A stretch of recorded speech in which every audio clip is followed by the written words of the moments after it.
Tapi kami konfirmasi lagi ke Pak Jokowi, Pak, nanti kehadiran Bapak di sidang akan seperti apa, dan beliau tegaskan bahwa nanti saya akan hadir di persidangan dan menunjukkan ijazahnya. Jadi itu ya, pagi ini kami bersilaturahmi tentunya dengan Pak Jokowi, sekaligus kita memberikan sedikit update lah ya dengan perkembangan kasus yang ada di Polda Metro Jaya. Karena kami yakini perkara ini akan segera disidangkan juga, jadi kami tadi cukup diskusi juga tindak lanjutnya seperti apa, prosesnya nanti berapa lama dan sebagainya. Tapi di luar itu juga kami diskusi banyak tentang ya hal-hal pribadi, mengenai ekonomi juga, mengenai isu-isu nasional. Ya kami banyak dapat masukan juga, dan ya, Pak Jokowi juga banyak memberikan pandangan-pandangan lah. Jadi lebih banyak sharing-sharing. Sudah ada jadwal?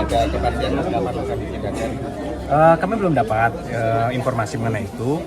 Tapi yang jelas tadi juga kami konfirmasi lagi, walaupun kami sudah tahu sebenarnya ini Pak, nanti kehadiran Bapak di sidang akan seperti apa, dan beliau tegaskan bahwa nanti saya akan hadir di persidangan dan menunjukkan ijazahnya. Jadi itu hal-hal yang mungkin kalau selama ini masih dipertanyakan oleh berbagai pihak mengenai Pak Jokowi nggak akan hadir, ijazahnya tidak akan tunjukkan. Itu tidak benar, dan kami tegaskan Pak Jokowi akan hadir nanti di persidangan dan menunjukkan ijazahnya.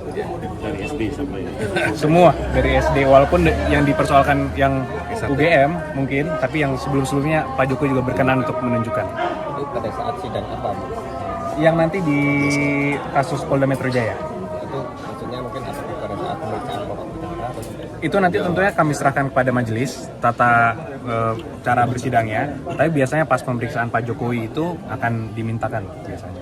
Untuk rencana persidangannya kapan, Mas? Atau Kami masih menunggu jadwalnya.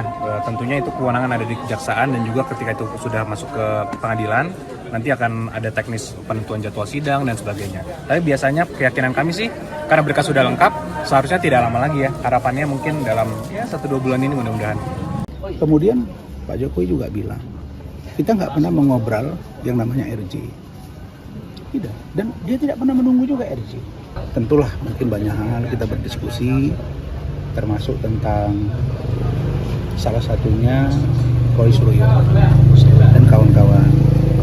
Ya, Pak Jokowi dan tentu kami yang menjadi organisasi pendukung Pak Jokowi ini, relawan ini, meminta agar Kejaksaan Tinggi DKI dengan jaksa pemeriksa sekarang untuk segera, kalau ternyata berkas sudah lengkap oleh Polda Metro, dan apabila berkas dimaksud telah dilimpahkan kembali, hasil P19 itu bunyinya itu kan melengkapi syarat-syarat yang sudah diberi petunjuk oleh jaksa.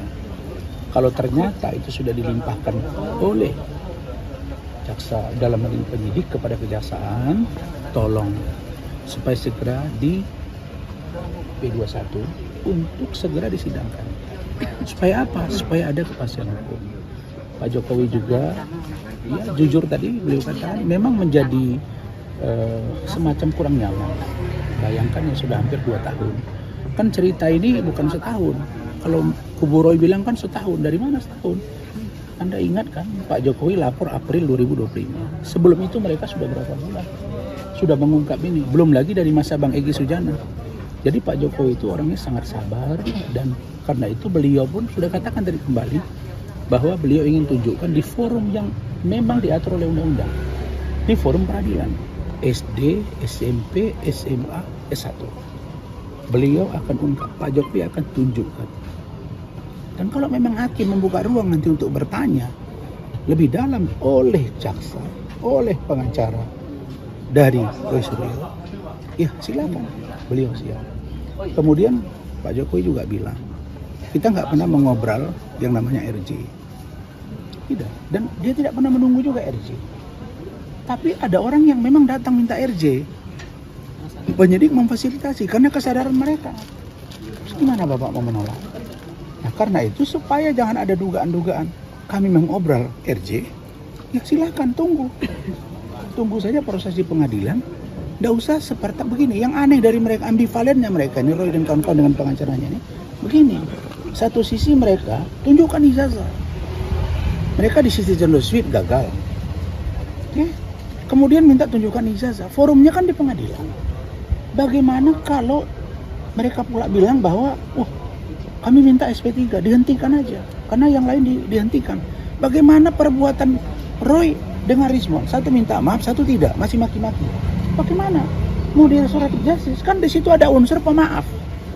Syarat-syarat RJ itu ada unsur pemaafan oleh korban dan atau yang menjadi korban langsung, oleh keluarga korban juga. Kalau itu masuk pemaafan, ya cocok, berdamai, barulah keluar RJ. Ya bagaimana mau menghentikan seperti kata Pak Ugro gitu loh. Saya menyayangkan ya, Pak Ugro kan mantan Wakapolri. Kita ini sama-sama orang hukum. Dalam logika saya ketika Selasa yang lalu beliau bicara di salah satu TV swasta, oh iya kalau proses penyidikan di rakyat bersuara ini beda Amerika Polisian. Ya memang beda. Rakyat bersuara itu forum dialog, adu argumentasi, adu gagasan. Dan kalau di kepolisian kan proses lidik dan penyidikan. Pasti nggak sama dong. Karena itu ruangnya di mana? Di pengadilan. Kalau mereka tidak puas, nah ini tadi. Mereka tidak puas dengan penetapan tersangka, lakukan pra peradilan. Tapi mereka nggak berani. Karena mereka bilang, sering kan Anda lihat saya di TV debat dengan Refli. Dia bilang, Anda seperti nggak tahu saja pengadilan. Lah, kalau nggak percaya dengan pengadilan, terus ngapain Anda melakukan upaya hukum? Kan begitu, kan semua proses hukum bawanya kemana? Ke pengadilan. Termasuklah tadi kami diskusi dengan Pak Jokowi tentang Pak JK. Ini saya jelasin ya. Bahwa Pak JK itu hanya sekali menghubungi Pak Jokowi. Nih ya. Ini dari Pak Jokowi nih. Ya, tadi ada Bu Ade. Beliau menelpon, beliau mengatakan, Pak Wali Kota minat nggak untuk jadi gubernur di DKI? Ya udah Pak, kalau gitu Bapak bicaranya ke partai. Jadi nggak benar kalau beliau itu yang menjadikan. Terus apa yang disampaikan Pak Jokowi dengan fair? Beliau bilang bahwa yang benar itu ada peran Pak Hasim dan Pak Prabowo. Ada peran Bu Mega, itu benar. Pak Hasim menghubungi, Pak Prabowo berkomunikasi dengan Pak Hasim, kemudian Pak Hasim komunikasi ke Pak Jokowi. Sehingga ada pertemuan 1-2 kali di salah satu tempat di Jakarta untuk menggodok calon gubernur. Nah, jadi Pak Jokowi membenarkan pernyataan Pak Hasim. Tapi komunikasi dengan Pak JK, iya, tapi sekali. Jadi kalau ada bahasa menjadikan jadi presiden, jadikan jadi gubernur, itu nggak benar. Apalagi untuk menentukan cawapres, ya, Pak Jokowi tidak ikut-ikutan. Ini untuk informasi penting. Pak JK itu jadi cawapres, Pak Jokowi tidak melibatkan diri. Beliau hanya menerima. Karena beliau paham bahwa dia diajukan. Karena dia tidak punya kepentingan untuk memilih calon, untuk melakukan sesuatu untuk bangsa yang negatif, tidak. Kalau menurut partai yang pas itu adalah Pak JK, beliau dengan senang hati menerima. Sehingga berpasanglah dengan Pak JK. Jadi kalau ada bahasa-bahasa Pak JK, beliau yang mengantar, ya beliau cuma bilang senyum. Udahlah Pak Rasman aja lah yang menafsirkan sendiri. Tapi yang pasti Pak Jokowi dipilih rakyat adalah karena beliau dianggap mumpuni menjadi presiden dan 2 periode menjadi presiden. Adapun yang lain-lain, Pak Jokowi tidak pernah terlibat. Apakah benci kepada Pak JK? Tidak. Apakah benci kepada Bu Mega? Tidak. Ini hanya masalah pilihan. Maksudnya hari ini pilihan politik mungkin berbeda, tapi tidak ada benci di dalam diri Pak Jokowi. Kira-kira begitu. Berarti tadi Pak Jokowi cerita langsung ke jenengan soal Pak JK tadi. Ya. Tadi didengar sama Bu Ade, ya saya kira saya juga tanya beliau tadi, izin Bapak, apakah boleh saya bicara ke media? Silakan aja Pak Rasman, sampaikan. Yang pasti Pak Rasman jangan keluar koridor. Jadi itu ya, jadi clear, mudah-mudahan Pak JK dengan Pak Jokowi nanti bisa senantiasa membangun komunikasi yang baik, dan mudah-mudahan Pak JK sehat-sehat. Kita semua tidak ingin ada tokoh bangsa ini yang agak kurang nyaman, karena Pak Jokowi sekarang fokus, dia bilang, saya fokus di sini, saya orang kampung Pak Rasman. Bahkan saya tidak pernah sama sekali mencampuri pemerintahan Pak Prabowo. Ini penting. Jadi kalau ada di suara di luaran mengatakan ada pembicaraan beliau dengan Pak Prabowo, mengintervensi, nggak pernah. Tidak pernah. Tidak pernah. Oke?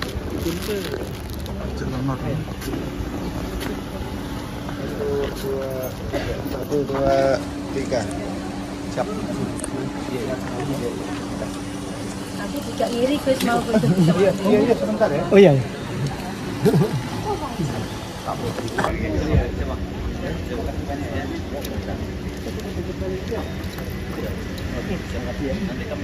Siap, terima kasih banyak ya. Bapak satu lagi mau foto. Iya, iya. Sini, Mari, Mas. Bu. Sini. Fotonya mana? Fotonya, Fotonya mana? disiapin. Ayo, disiapin. Tuh. Madep sana, yuk. 1, 2, 3. Sudah? Ngadap di Sudah? sini, ngadap di sini ya. 1, 2, 3, 3, 2, 1. Oke. Oke, Terima kasih ya, oke. saya jalan ya. Oke, Bang. Enggak.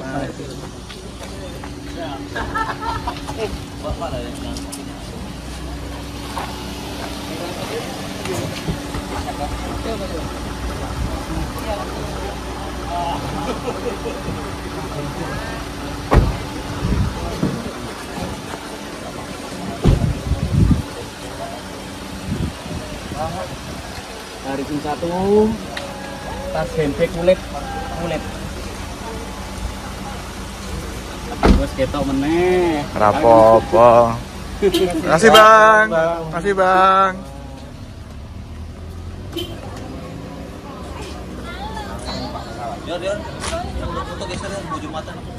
Subscribe, share, like, and comment.